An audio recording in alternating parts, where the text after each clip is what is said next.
தமிழில் ரொம்பவே பரபரப்பாக அதுலேயும் மக்களுக்கு பிடித்த ஒரு ரியாலிட்டி ஷோவாக இருக்கிறதா என்னென்னா சரிகமபா.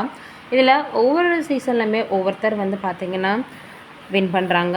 அதற்கப்புறம் நிறைய பேர் வந்து அதனாலேயே வாய்ப்புகள் கிடைத்து படங்களில் பாடுறதுக்கான வாய்ப்புகளையும் அவங்களுக்கு கொடுத்துட்றாங்க. இந்த நிலையில் இப்போ என்ன இருக்குது அப்படின்னு பார்க்கும் பொழுதும், ஏற்கனவே பஞ்சபூதம் ரவுண்ட் வந்து வச்சுருந்தாங்க. அதற்கு முன்னாடி பவித்ரா அவர்கள் சரியாக பாடலை, அதற்கு வந்து ஜட்ஜுகள் வந்து ஏன் இந்த மாதிரிலாம் பண்ணா அப்படின்னு சொல்லி நல்லா பாடலை அப்படின்ற கொஷின் கேட்டதுனாலும், அதே போல் அவங்க பாடினதை கூட அதற்கு முன்னாடி இந்த சீசனில் சேனலில் ஒளிபரப்பு பண்ணலை அப்படின்ற பேச்சும் வந்து இருந்தது.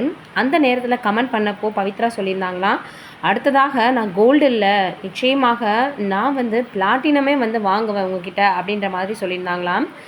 இந்த நேரத்தில் இப்போ என்ன இருக்குது அப்படின்னு பார்க்கும் பொழுது, பவித்ரா அவர்கள் இந்த பஞ்சபூதம் ரவுண்டில் பாடினாங்க. அந்த நேரத்தில் ஸ்ரீனிவாஸ் அவர்கள் வந்து சொல்லியிருக்கிறாரு, நீ லாஸ்ட் டைம் உங்ககிட்ட வந்து நாங்கள் கமெண்ட் சொன்னப்போ எனக்கு வந்து கோல்டன்லாம் வேண்டாம், நான் வந்து நிச்சயமாக பிளாட்டினமே உங்ககிட்டேருந்து நான் வாங்குவேன் அப்படின்ற மாதிரி சொல்லியிருந்தாங்களாம்.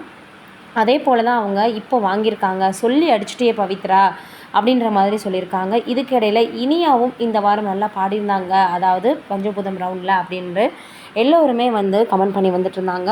ஜட்ஜுகளும் அப்படி தான் சொல்லியிருந்தாங்க. அப்பா அம்மா அடையாளத்தை தாண்டி உன்னோட அடையாளத்தை நீ உருவாக்கி இருக்க அப்படின்னு கூட அவங்கள பாராட்டியிருந்தாங்க.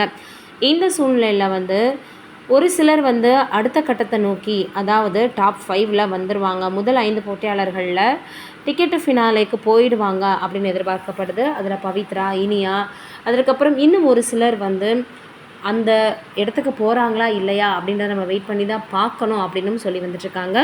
இந்த சூழலில் இப்போ பவித்ரா அவர்கள் சொன்ன மாதிரியாகவே அந்த பஞ்சபூதம் ரவுண்டில் நல்லா பாடி அசத்தி முடிச்சுட்டாங்க அப்படின்ற டாக்ஸும் போயிட்டுருக்கு. ஆக மொத்தத்தில் இப்போ அடுத்ததாக டிக்கெட்டு ஃபினாலில் டேரெக்டாக போக போகிறது யார் அப்படின்றதான் எல்லாருமே எதிர்பார்த்துட்ருக்காங்க. என்ன நடக்க போகுதுன்றதை நம்ம வெயிட் பண்ணி பார்க்கலாம். நீங்கள் என்ன நினைக்கிறீங்கன்றதை கமெண்ட்டில் சொல்லுங்கள்.